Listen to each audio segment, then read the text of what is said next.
Hey, everyone! It's Lunch with Mel, and we're live, and all that wonderful stuff. You guys are having a fabulous Thursday. That's awesome, Monique. Nice to see you. Oh, you mean like you have to get it up so that it calls you back, otherwise you'll get distracted and forget? Is that what you mean?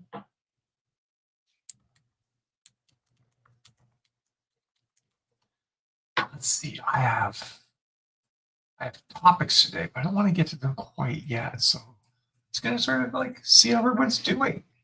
Like a lot of people here already. How's everyone doing today? I'm stoked for the weekend. It is going to be, I think it's going to be nice this weekend. It's been pretty nice these last few days. It's been sunny. For those of you who use Fahrenheit, it's been in the high 60s. Um, it's 70 right now, actually. For those of you Celsius, like 19, 20, I think. Hey, Amy, long time no see. And Jill, I just showed up mid-sentence. So that's weird. I guess it doesn't come online at the same time everywhere. Like it says I always feel like it says I'm live, but am I live live? Am I live everywhere live? Hey Melody and Len. Yes, I am going to entice Eva out onto some nature thing. I actually told Eva that I am going to fireman's carry her off to a hiking trail if she doesn't just come along with me. Like I'm kicking and screaming. I'm fully prepared to drag her out into nature. I'm curious. Lately, it's been nice during the week and raining on the weekends, so let's get a drum roll here. Ooh, dang! It's definitely colder on Saturday, but it's cloudy, and Sunday it's raining. Damn you, weather! I can still get her out on Saturday, or maybe like Friday afternoon. That might work too. What would be a cool promo pick? The way I look right now, or dragging Eva out into the woods. She thought it was funny, actually, the idea of being dragged out into the woods. Yeah. Oh yeah, Saturday. The drive. You mean the drive just you and me drive or with Eva? Hey William, how you doing? Have you moved yet, William, or are you still in Kanakistan? Okay, next week's gonna be pretty rainy overall. Then after that, we get some pretty nice spring weather happening, which I'm stoked about. Amy, I miss seeing your avatar since I'm not actually seeing your face, but I have seen your face. I know what you look like. Um, yeah, we're in New Brunswick, so in the St. John area, which is pretty beautiful. Actually. Oh, August. For some reason, I thought it was sooner. Wow, your house sold though. So, like, what's your plan, William? Are you gonna like be in limbo until the end of August, or are you basically gonna be renting your house until the end of August? Pardon me. Whew, that one was unstoppable. That's like the stuff, right? Like selling your house, it's always really tricky. We have fingers crossed. Our closing is next Friday, so our house will be vamooshed as of next Friday, and then that will be a major hurdle passed because right now paying rent and mortgage is a lot. Closing end of August. My goodness, that's a long time. Good old visa stuff. Eva got her citizenship certificate in less than a month, which was awesome. So that's one another hurdle that we have down. There's so many hurdles when you move countries. Like I mean, I've done it before, but I did it before when I was young and stupid and didn't have anything. And now it's like, oh crap! Like there's a lot of stuff that we gotta get everything buttoned up just right. But we are crazily like just about halfway through 2025. We're like 45 days away from being halfway through the year, which I guess in the grand scheme of things is still, or the small scheme of things, in some scheme of things, is still a ways. But it's turning out to be quite the year, isn't it? Um, last year Facebook ads made things rocky for a lot of people, but the year in general, was great for a lot of people. A lot of people like sorted things out and got really good performance out of ads or just good releases and things went well. And then starting around November of last year, everything kind of got squirrely. We've been in about 6 months of squirrely now at this point. And there's this is part of what's prompted Jill and I to come up with this next topic that we're talking about, or at least like informed how we're fleshing it out, is that there are times when you're an author where things go sideways on you. A big one that happened was when they moved from KU1 to KU2, and they completely changed the way that they paid people out, that they managed KU, and how you basically got your reads out of it and whatnot. And it was a massive change, and people's careers evaporated when that change happened, and new people had careers made. Um, and and there's been other smaller ones like that along the way. And I think that the authors that like sort of are focused on their platform and focused on their overall brand are the ones that are best situated to survive that. When I say brand, I don't mean like the color of your logo and stuff like that. Like that's an element of branding. Brand is something much bigger. It's mostly about your stories when it comes to your brand. And I think that's something that we're gonna have to start thinking about a lot this year for authors that want to like weather things that happen. The stronger and more clearly identifiable your brand is, I think the better you can weather um, whatever might come your way. And to be honest, like using myself as an example, that's how I've weathered the last 4 years of not releasing, which I know always sounds crazy, right? Like, how can I be an author if I go 4 years without releasing a book? And I've asked myself the same question sometimes. But I feel like I feel like when you've got like over 100 books published, you can kind of like point at that and be like, I'm still an author. Um, but it really was. It was all about building my brand, and I knew when I was doing that. I knew when I was going hard and writing all those books that there would come a time when I would be sick, or something else might happen. Someone else is sick, or just mentally unable to do it, or just didn't want to do it anymore. Like I knew that something could happen that could cause me to not want to write anymore, like the whole make hay when the sun is up sort of thing. And so I'm like, hey, no pun intended. I'm just going to go as hard and as fast as I can. Then when the gravy train of motivation starts to die out, I will be completely hosed. I'll still have all of these books to roll, and that was partially informed by seeing a lot of those authors that had done so well back in the KU 1.0 boom that sort of like disappeared when things got harder, when stuff kind of went sideways.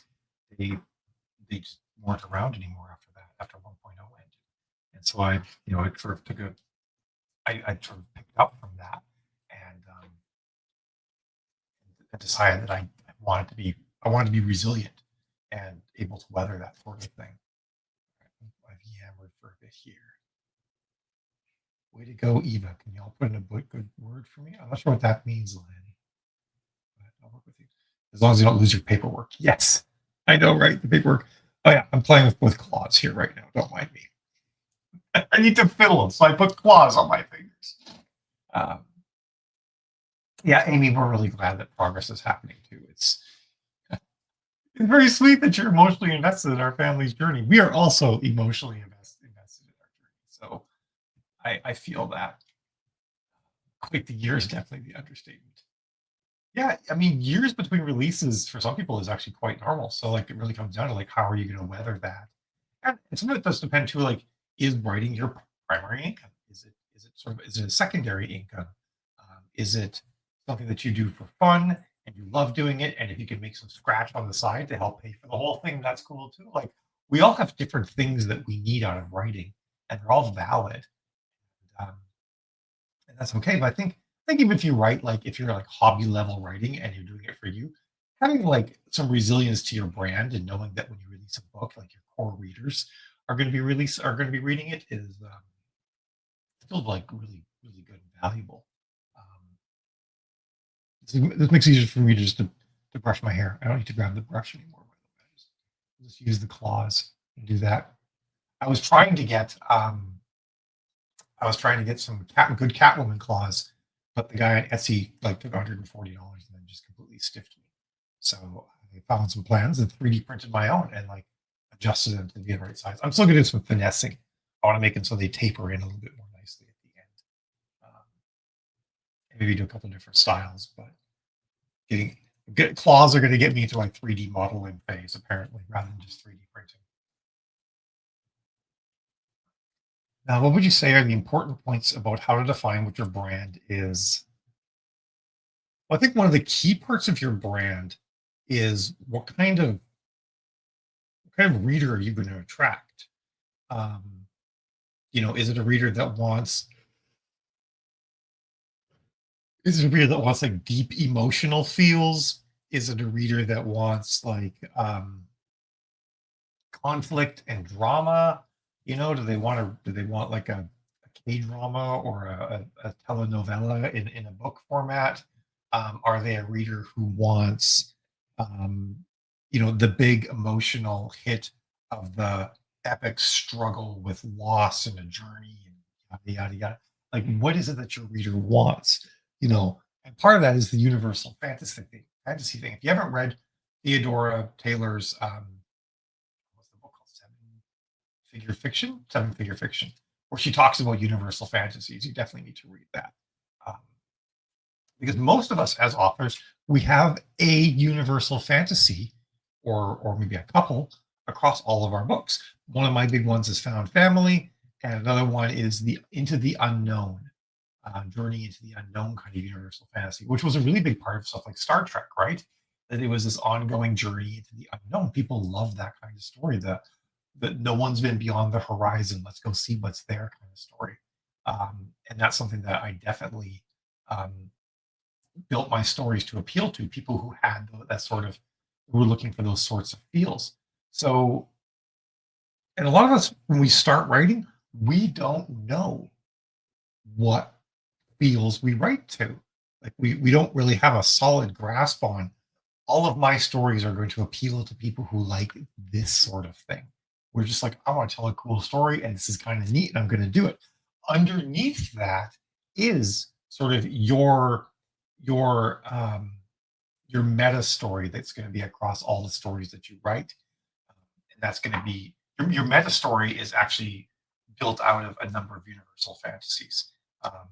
And many of us don't know. Like I said, I didn't know what my meta story was when I started, but now my meta story is sort of this ongoing legacy, um, post-humanism, transhumanism, um, found family, and the into the unknown, all sort of rolled into one. My readers know that if they pick up any of my books, they're gonna get some, at least 70 to 80% of those major three themes that are all part of my meta story. Transhumanism and posthumanism are going to be in all of them. Found family is going to be in all of them. Not all of them have the into the unknown kind of journey attached with them, but they do. They all will have epic sacrifice and loss coupled with final victory kind of feels all put into those, like a Star Wars kind of thing, right? Where we lost Biggs, um, and basically everybody else in the Death Star run, but we made it. We saved, everybody at Yavin, and we blew up the Death Star. Like you're going to get that kind of thing. We're actually right now. Oh my God, we're one episode away from being done Andor, and I don't know if a show has ever made me like a sci-fi show has ever made me feel in the way that Andor makes me feel. Um, it's really quite amazing what they've managed to do with that story. Another one that sort of like blew my mind recently with how much they made me feel in ways I don't think I've ever really expected to feel from before is Arcane, the League of Legends anime series. If you if you if you don't like animated television, set that aside. Um, this is like if Tim Burton had an anime sense of style and created one of the most sort of epic, far-reaching, convoluted, multi-character stories you've ever seen. It's pretty amazing with like the best soundtrack ever. You gotta watch Arcane if you haven't seen it. It's so good. Anyway, where was I going with all of this?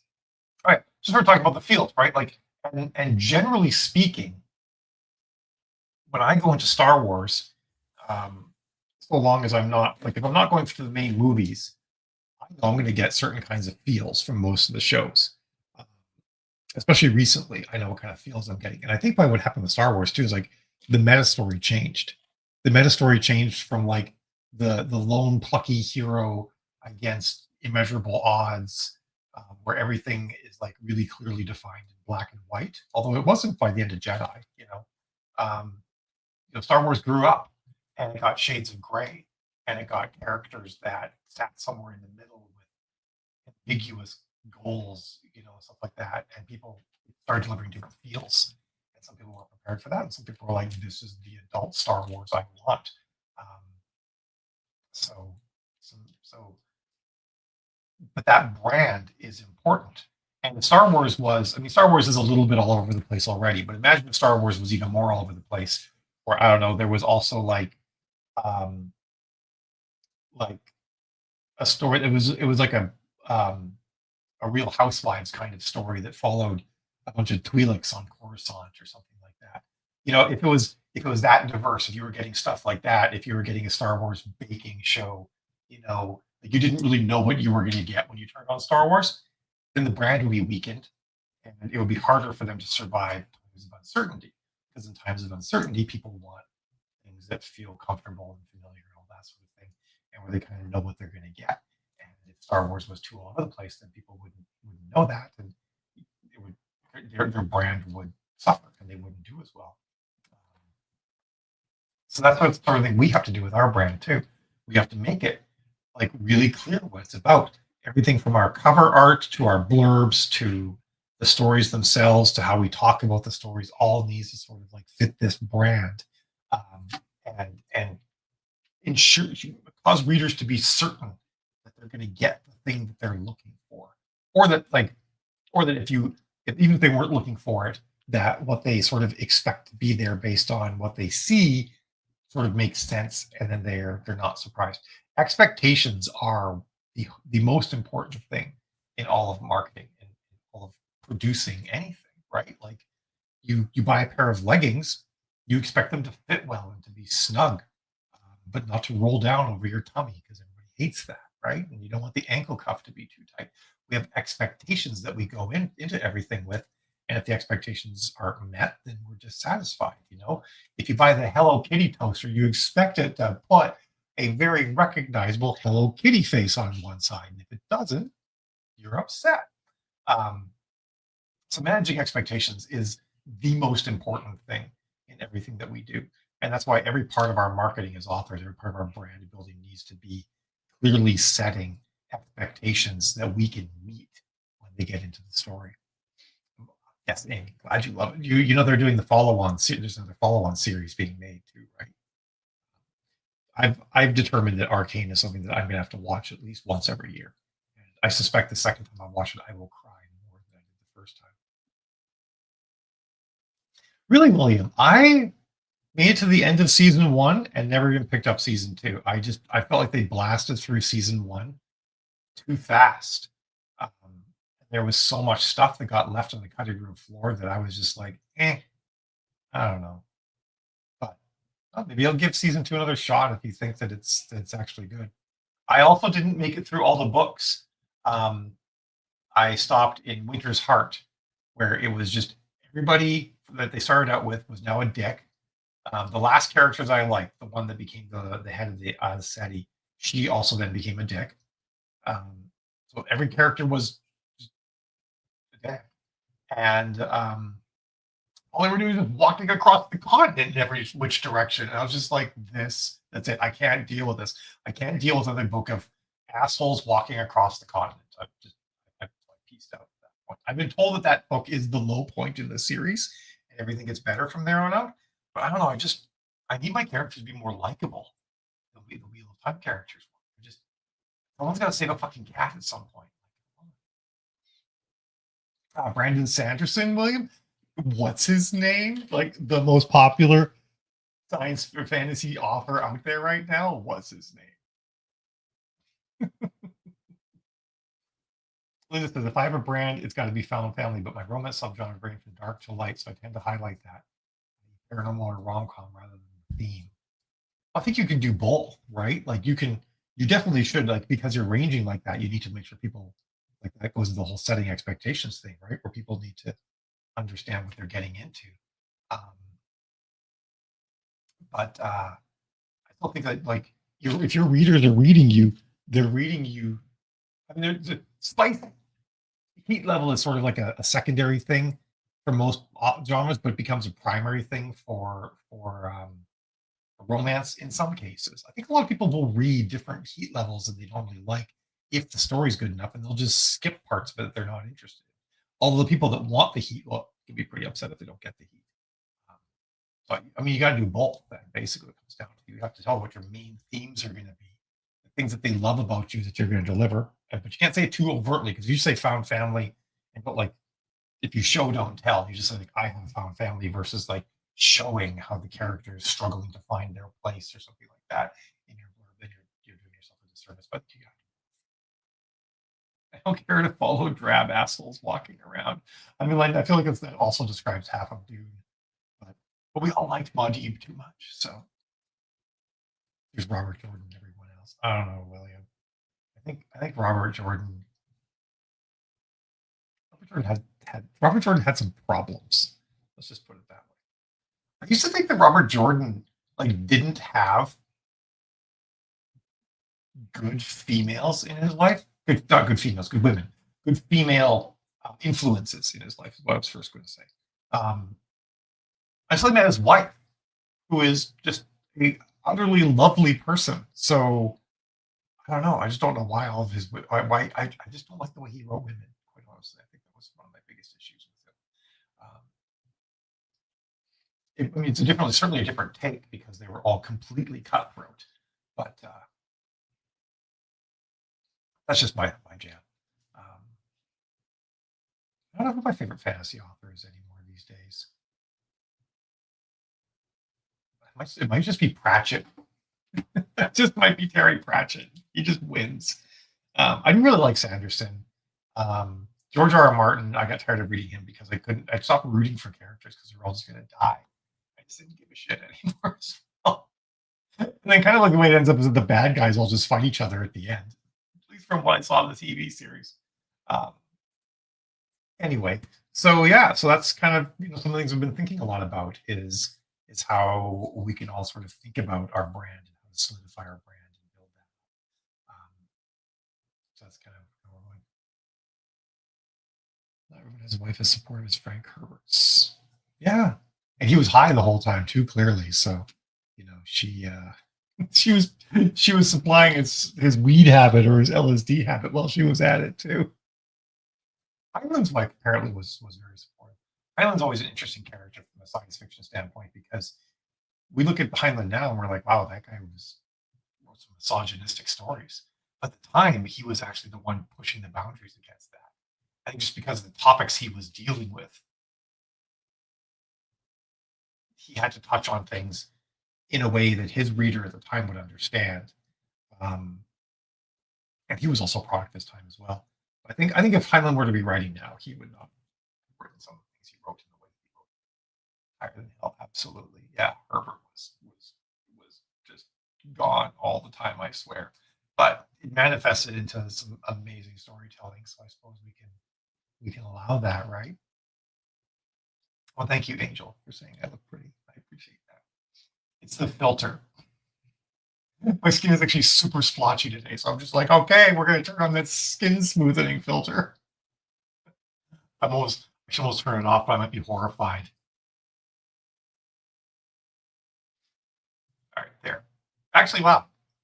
Maybe my skin actually just does look really good now. It looked really splotchy before, so now I no longer have the smoothing on. It's kind of funny, like you can play with this stuff and just make yourself just look completely unrealistic, right? Like, I wish my skin did look like this, but it doesn't. Anyway, enough of me playing with the filters in here. So yeah, so that's the other things I want to talk about.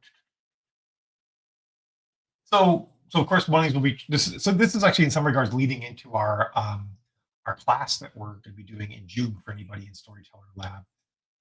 I'm going to take a couple of weeks before we dive into it.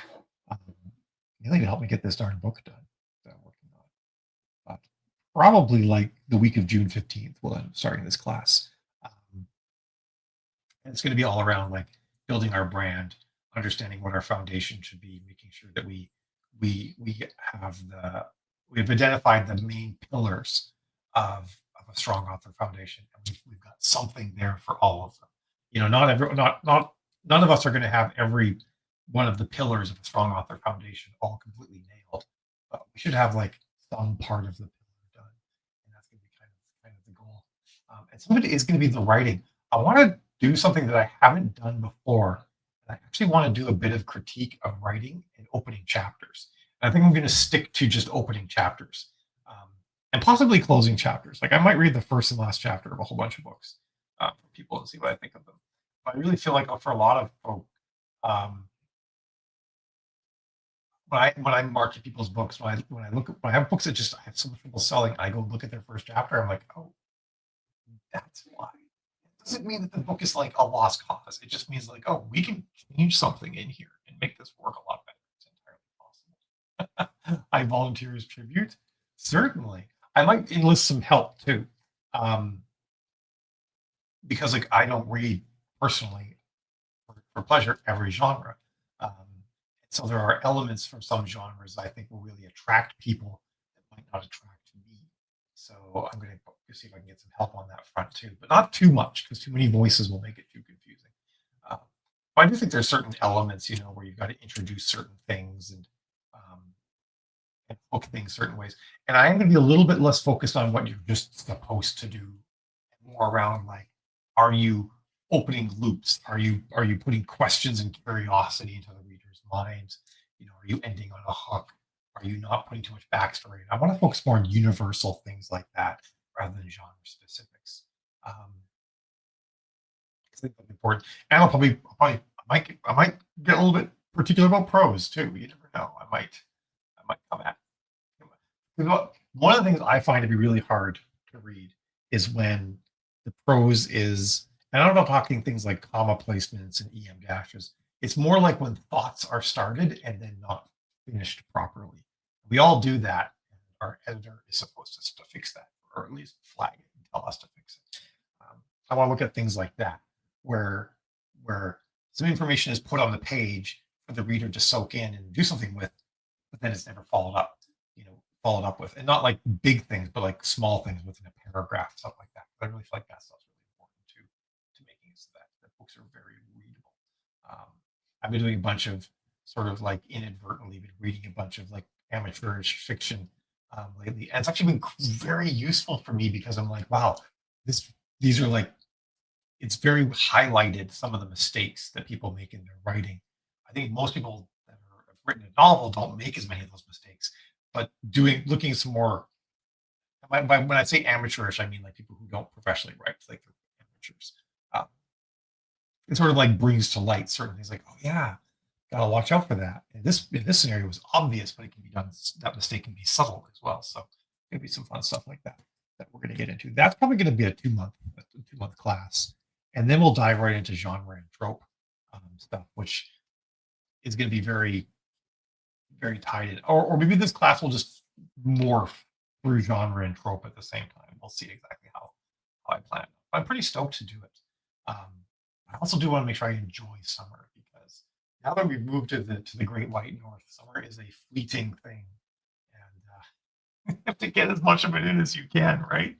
Like it's mid-May and the trees are still just sort of budding out their leaves. It's like, come on, bitches, like get going already. Oh, back home everything will be fully green now. I know I call it back home. Not home anymore, but it's still home, right? You live there for 25 years. It's just gonna be like another place that's on my list of home, because where I grew up, I still call that home too, and I haven't lived there for 25 years. So yeah, it's just gonna be a bunch of different homes. If Brandon Sanderson can finish off the Game of Thrones series, I think he was thinking about it, and his own fans like threatened to like burn him at the stake or something like that. They're like, no, finish your own damn books. Stop finishing other people's series or something. I remember there was some sort of controversy around it, and he like was like maybe, and then there's some backlash. He's like, no, of course not. I would never do something like that. Aw, I didn't mean to make you sad. I'm sorry. So, um, something I also wanted to mention for folks, I gotta take these claws off my fingers so I can actually use this hand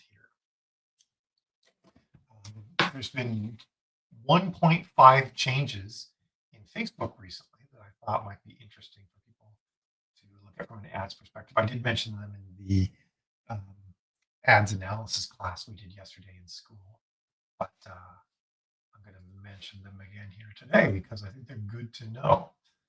Let's see. And one of them is not universal yet, and that is Threads ads. Facebook has been saying for eons that Threads ads would be available. I guess not eons because damn, Threads hasn't been around that long, but it's coming. I've only seen it thus far on one account, but if you look down here, you will see Threads sometimes now. And there's only one Threads placement. It's the Threads feed, and it doesn't work with dynamic creative, so you have to do standard creative. You get Threads. If you go look at your platforms, you see Threads is down here, but it's grayed out. It's because you can't use it with dynamic creative ads. You have to use standard creative ads. So that's one thing that has happened that I think is super cool, and I can't wait for more of it. I don't know what Threads market share is right now, but it was the fastest growing platform for quite a while. So hopefully it continues to grow fastly.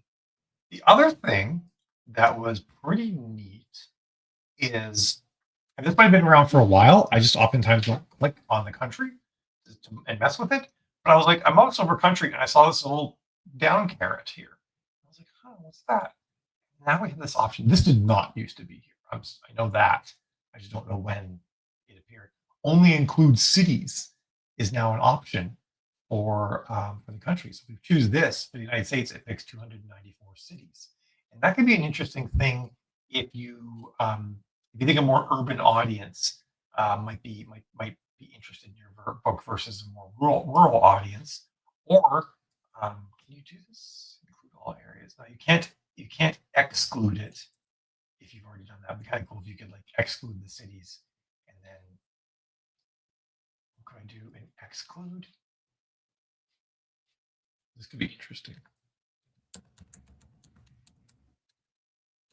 United States. Oh, I can't. Oh, I have to. I can't pick the United States twice. It sucks. Well, always think I might be able to do something really neat. They're like, nah, no, you can't do that. But even still, being able to do this is actually pretty cool. So I think that could be something people might want to play around with. If you're like, hey, will a more urban audience, will a more liberal leaning audience, perhaps like what I'm doing versus a rural audience, you can make that change and see if you could get that. It it does. It of course will drop your audience size by a little bit, but since most people live in cities, it's not that much. So it could be an interesting thing to play around with to try and get more profitability going on for an ad that is maybe like on the cusp of being where you want it to be. So thought I'd share that little snippet with you. But the Threads one is the one I'm most excited about. I'm like, damn, Threads! Finally, it's only been a million years. Like I said, the whole million years since Thread's been out. So that's my spiel today. That's kind of all I wanted to go through. Oh, one thing as well, and I have Jill mentioned this. I have not divvied. I'm trying to say dive in a funny way.